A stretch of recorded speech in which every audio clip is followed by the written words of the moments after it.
श्री श्री राधा श्याम सुंदर देव की जय। श्री श्री गौरांग विधुर जयति, श्री श्री राधा श्याम सुंदर देव विजयति तमाम। श्री श्री श्यामानंद प्रभु शरणम, श्री श्री रसिकानंद प्रभु शरणम, श्री श्री बलदेव विद्यावसन प्रभुपाद सहायम। श्री श्री श्यामानंद प्रभु जो कि महाविष्णु के अवतार, नित्य श्री कृष्ण प्रेयसी, उनके संक्षिप्त जीवन चरित्र। 29 मार्च ईस्वी सन 1535 चैत्र मास के मधु पूर्णिमा के दिन गौड़ मंडल के अंतर्गत तत्कालीन उड़ीसा मगर वर्तमान में पश्चिम बंगाल के मेदिनीपुर जिले के धारेंदा गांव में भगवान श्री कृष्ण के नित्य प्रेयसी श्री श्यामानंद प्रभु जी का आविर्भाव हुआ था। इनके पिताजी का नाम श्री कृष्ण देव तथा माताजी का नाम श्रीमती दुरिका देवी था। माता पिता के कुछ संतानों के अकाल वियोग के पश्चात श्री श्यामानंद प्रभु जी का आविर्भाव होने के कारण इस सोच से कि इस शिशु के ऊपर भी यमराज की दृष्टि न पड़े, शिशु के बचपन का नाम रखा गया था दुखी। बाल्यावस्था से ही दुखी के हृदय में श्री कृष्ण भक्ति का चरम प्रकाश हो गया था। वैष्णवजनों के श्रीमुख से श्री निताय गौरांग तथा उनके परिकरों के लीला कथाओं का श्रवण करके भावावेश में अश्रु विगलित होकर उनके पहने हुए वस्त्र भी भीग जाया करते थे। श्री कृष्ण के प्रेमावेश में ये कभी हंसते, कभी रोते और कभी सब कुछ भूलकर नृत्य करने लग जाते।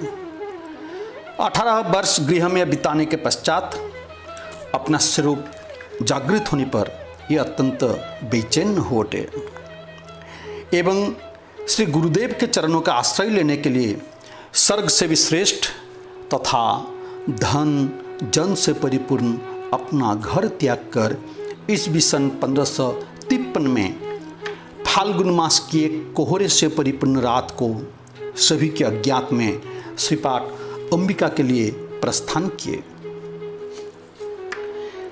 श्री गुरु चरणाश्रय के दुर्निवार आकर्षण से हिताहित ज्ञान शून्य होकर अनेक नद नदियों, उच्च नीच भूमियों, उन्मुक्त मैदानों, हिंसक वन्य जंतुओं से परिपूर्ण वनों आदि का अतिक्रमण करके श्रांत क्लांत श्री दुखी ईस्वी सन 1553 में नवद्वीप के निकटवर्ती स्थान अंबिका में पदार्पण किया।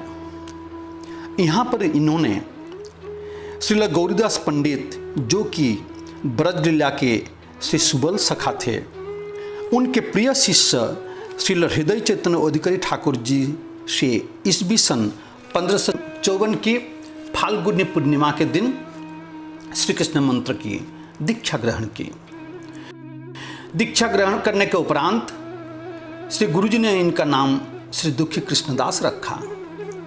दीक्षा ग्रहण करने के बाद निरंतर श्री कृष्ण कथा श्रवण, नाम जप, श्री मंदिर मार्जन, निरंतर श्री गुरु सेवा आदि कार्यों को करते रहने के बावजूद भी उनके मन की आकांक्षा पूर्ण नहीं हो पा रही थी।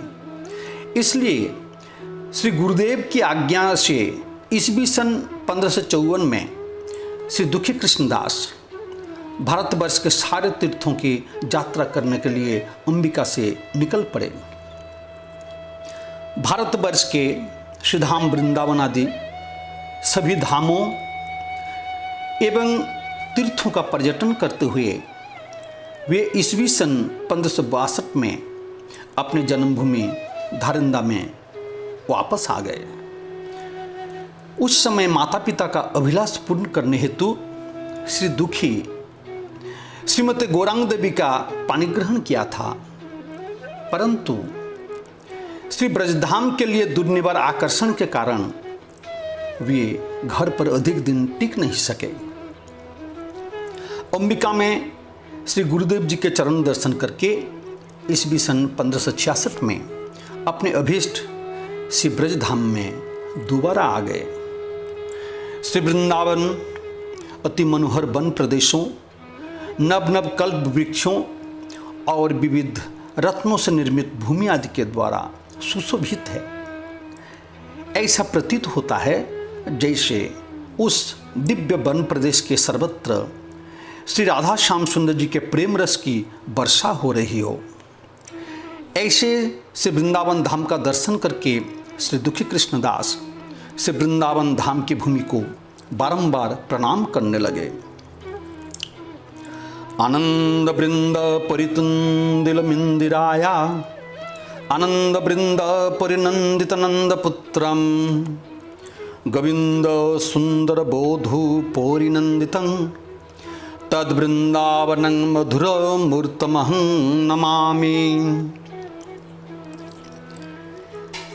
श्री वृंदावन के विशाल सहकार तरु, मनोहर तमाल द्रुम, शोकहीन अशोक, सुशोभन कुंद, प्रस्फुटित किंगसुक पुष्प, साधु चरित्र वाले सूक और सारिकाओं के तथा प्रफुल्लित कदम के पुष्पों से परिवेष्टित कानून आदि श्री कृष्णदास जी को आनंद को बढ़ा रहे थे। श्री वृंदावन नई जाति के बकुल, चंपक, कुरुबक, दारिम आदि सुगंधित पुष्पों से सुशोभित था तथा देवताओं के चित्त को भी हरण करने वाले उपवनों से चारों ओर से घिरा हुआ था। श्री दुखी कृष्णदास जी ब्रजमंडल में भ्रमण करते करते श्री श्याम सुंदर जी के बाल लीला के आनंद से संपुटित श्री नंद गांव में गोपराज श्री नंदराय जी के भवन का दर्शन करके प्रेमाश्रु से अपने बक्षस्थल को प्लावित करते हुए श्री नंदगांव की भूमि को बारंबार प्रणाम करने लगे। श्री नंदगांव से दुखी कृष्णदास से वृषभानुनगर बरसना में पदार्पण किया।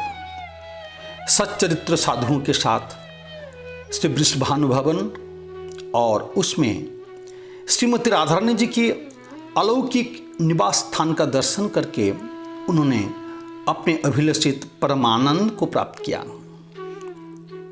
तत्पश्चात ये श्री श्याम सुंदर जी के अभिन्न कलेवर श्री गिरिराज गोवर्धन जी के दर्शन करके द्वापर युग में भगवान श्री कृष्ण का गोवर्धन धारण लीला को स्मरण करके पुलकित होकर विद्वान होते हुए भी निर्लज्ज गंवार की भांति नृत्य करने लगे और अश्रुद्ध कंठ से श्री गिरिराज जी की स्तुति करने लगे। सप्ताह में वाच्यूत हस्त पंकजे भृंगायमानं फलमूलकंदरे संक्षिप्यमानं हरिमात्मवृंदकै गोवर्धनाद्रिं शिरसा नमामि। श्री गिरिराज जी की परिक्रमा करते समय उन्हें श्री राधा कुंड और श्री श्याम कुंड के दर्शन हो गए। अमृत तुल्य मीठे जल, खिले हुए मनोहर कमल के फूलों और कतारबद्ध कुंजों द्वारा घिरे हुए दोनों कुंडों को देखकर उन्होंने अपने चक्षुओं को धन्य और सफल अनुभव किया। दोनों कुंडों के चिन्मय जल का स्पर्श करके वे अलंग भवसागर को गौखुर के समान लंघ्य समझने लगे।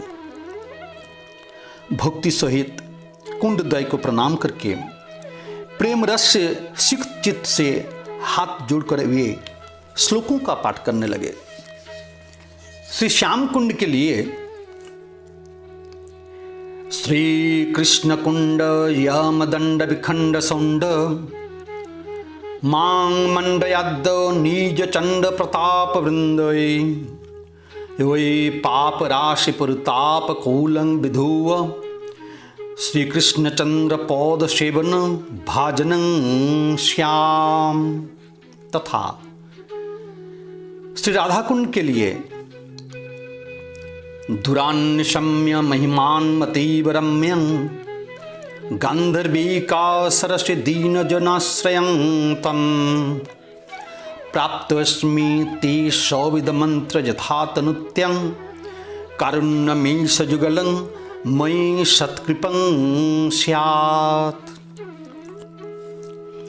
श्री राधा कुंड एवं श्री श्याम कुंड से श्री कृष्णदास जी अत्यंत उत्कंठित होकर श्रीमती राधारानी जी के ससुराल यावट गांव को गए। उस दर्शनीय स्थान को बारंबार अवलोकन करते हुए श्री वृषभानुनंदिनी के अद्भुत चरित्र की कथा का स्मरण होते ही उनके अंग सात्विक भावों से विभूषित हो गए और वे प्रेम भाव से अश्रु विसर्जन करने लगे। इस प्रकार भ्रमण करते करते वे अंततः श्री वृंदावन के केसी तीर्थ पर पहुँचे, जिसके उपकंठ में श्री गोविंद जी, श्री गोपीनाथ जी तथा श्री मदन मोहन जी के दर्शन करके वे भाव विभोर होकर अपनी सुध बुध खो बैठे। जहाँ जहाँ भी उन्होंने श्री कृष्ण के श्री विग्रहों का दर्शन किया, वहाँ वहाँ उन्होंने श्रीमती राधारानी जी के श्री विग्रहों का भी अवलोकन किया। कारण क्या कभी ज्योत्स्नाहीन मयंक भी नेत्रपथ के गोचरीभूत हो सकता है? वहां से पुनर्बार श्री राधा कुंड में आगमन करने पर श्रील रघुनाथ दास गोस्वामी पाद तथा श्रील कृष्णदास कविराज गोस्वामी पाद के साथ उनका साक्षात्कार हुआ। श्रील रघुनाथ दास गोस्वामी पाद ने श्री कृष्णदास जी को दास नामक ब्रजवासी के साथ श्री वृंदावन में श्री जीव गोस्वामी पाद के पास भेज दिया। श्री दुखी कृष्णदास जी श्री वृंदावन पहुंचकर जैसे ही श्री जीव गोस्वामी पाद को प्रणाम किया, श्री जीव गोस्वामी पाद का सर्वांग आनंदातिरेक से पुलकित हो उठा। श्री जीव गोस्वामी पाद सोचने लगे कि आखिर उनके इतने दिनों की लंबी प्रतीक्षा का अंत हो ही गया। श्री कृष्ण चैतन्य महाप्रभु जी के भावावेशावतार श्री श्रीनिवास आचार्य तथा श्री नित्यानंद प्रभु के भावावेशावतार श्रील नरोत्तम ठाकुर तो पहले से ही आकर श्री जीव गोस्वामी पाद के निकट अवस्थान कर रहे थे। अब श्री अद्वैताचार्य के भावावेशावतार श्री दुखी कृष्णदास जी भी वहां पहुंच गए। श्री जीव गोस्वामी पाद भक्ति के इस मूर्तिमान त्रिवेणी द्वारा श्रीमन महाप्रभु श्री कृष्ण चैतन्य देव द्वारा निर्देशित ब्रज के विशुद्ध प्रेम रस के प्रचार प्रसार संबंधी भविष्य के कार्यक्रम को क्रियान्वित करने की योजना को अमली जामा पहनाने के लिए आत्मचिंतन में लीन हो गए। श्री कृष्णदास जी के गौर वर्ण दीर्घ देह, आज अनुलंबित भुजाएं, आकर्षक नेत्र, उन्नत नासिका, कुंचित केश, प्रशस्त वक्ष, ललित अंग, सर्वोपरि उनके अलौकिक भक्ति रीति, वैष्णवोचित दीनता, सदाचार और भजन निष्ठा आदि के दर्शन करके ब्रजवासीगण उनके प्रति बलात् आकर्षित हो गए और उनसे बहुत स्नेह करने लगे। अपने गुणों के कारण ये श्री श्रीनिवास तथा श्री नरोत्तम ठाकुर जी के तो हृदय का धन बन ही गए थे और श्री जीव गोस्वामी पाद के नयनों के जाज्जल्यमान तारा। श्री जीव गोस्वामी पाद ने तो उन्हें केवल भक्ति ग्रंथों के अध्ययन, श्री कृष्ण कथा श्रवण और श्री हरि नाम जप करने का ही आदेश दिया था, परंतु श्री दुखी कृष्णदास जी को इससे संतुष्ट नहीं हुई और ये बार बार सेवा का अवसर प्रदान करने के लिए श्री जीव गोस्वामी पाद से प्रार्थना करने लगे। श्री दुखी कृष्णदास जी ब्रज के प्रिय नर्म सखा श्री गौरीदास पंडित ठाकुर जी के अनुशिष्य होने के कारण सख भाव के उपासक थे, परंतु श्री जीव गोस्वामी पाद के सानिध्य में आकर मधुर भाव को ही सर्वश्रेष्ठ जानकर श्री राधा श्याम सुंदर जी के मधुराति मधुर निकुंज सेवा प्राप्ति की अभिलाषा करने लगे। श्रीजीव गोस्वामी पाद से निकुंज सेवा अधिकार प्राप्ति के उपयोगी साधन और भजन शिक्षा के लिए विशेष आग्रह करने पर श्रीजीव गोस्वामी पाद ने भी उनको श्रेष्ठ योग्य पात्र जानकर उन्हें श्री रूप द्वारा इच्छित अपने अनुगत रागानुगा भजन के समुदाय साधन क्रम की शिक्षा देने लगे। तब से श्री कृष्णदास जी अपने भूगर्भस्थ निज भजन कुटीर में निरवधि अंतश्चिंतित देह से श्री रूप मंजरी के कृपा निर्देश के अनुसार तल्लीनता के साथ प्रफुल्लित मन से श्री राधा श्याम सुंदर जी का अष्टकालीन निर्बाध प्रेम सेवा में निमग्न हो गए। श्री कृष्णदास जी के एकांत आग्रह और साधन भक्ति की रीत से प्रसन्न होकर श्रीजीव गोस्वामी पाद ने अंत में उन्हें कुंज स्थली का मार्जन करने का सुदुर्लभ अधिकार भी प्रदान कर दिया। तब से श्री कृष्णदास कभी ध्यान में, कभी हरि संकीर्तन में, कभी आनंदावेश में इष्ट मंत्र का जप करने में लीन हो जाते एवं रात्रि के शेष होने पर आलोक के प्रविष्टि होते ही निर्मल चित्त से सोहनी और खुरपे के द्वारा द्रुत गति से कुंज आदि का संस्कार किया करते थे। श्री दुखी कृष्णदास ने इस प्रकार 12 वर्षों तक बहुत प्रयत्न के साथ कठोर साधन पूर्वक अपने नित्य सिद्ध स्वरूप का प्रकाश कर लिया। एकदा श्री कृष्णदास जी रात्रि के समय अपने भूगर्भस्थ भजन कुटीर में बैठकर श्री राधा श्याम सुंदर जी के मधुराति मधुर अष्टकालीन लीला का स्मरण कर रहे थे। लीला स्मरण में उन्होंने देखा श्री राधा श्याम सुंदर जी मृगनयनी ब्रज ललनाओं के साथ निकुंज में सुललित नृत्य गीत के रंग में निमग्न हो रहे थे। श्रीमती राधा रानी जी और सखियों ने एक दूसरे को भुजाओं को पकड़कर एक मंडली का निर्माण किया एवं श्री श्याम सुंदर जी उन लोगों के बीच में तारों द्वारा परिवेष्टित चंद्रमा जैसे शोभित हो रहे थे। सभी नृत्य रस में निमग्न हो रहे थे। सखियों में से कोई वाद्य यंत्रों को बजा रही थी तो कोई मधुर कंठ से गाना गा रही थी। सखी गणों के साथ कभी श्री श्याम सुंदर जी नृत्य कर रहे थे तो कभी श्रीमती राधा रानी जी नृत्य कर रही थी एवं श्री श्याम सुंदर जी उनके नृत्य का दर्शन कर रहे थे। सभी नृत्य गीत के आनंद में मग्न हो रहे थे।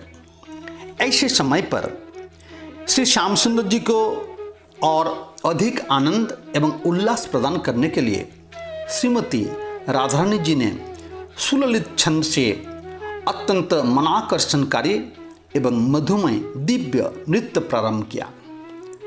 तीव्र गति संपन्न इस नृत्य के समय अकस्मात श्रीमती राधा रानी जी के वाम चरण से इंद्र नीलमणि जड़ित मंजघोष नामक एक सोने का नूपुर गिर पड़ा। मगर नृत्य रस में निमग्न श्रीमती राधा रानी जी एवं सखियों में से किसी को इस बात का मालूम ही नहीं पड़ा और श्रीमती राधा रानी जी का वह नूपुर उनके चरण से स्खलित होकर उस रासस्थली में ही पड़ा रह गया। नृत्य के अंत में श्री युगल किशोर किशोरी निकुंज में रत्न पलंग पर शयन किया और सखीगण गवाक्षरंध से उनकी मधुर मिलन मूर्ति का दर्शन करके अपने अपने नेत्रों को सार्थक अनुभव करने लगी।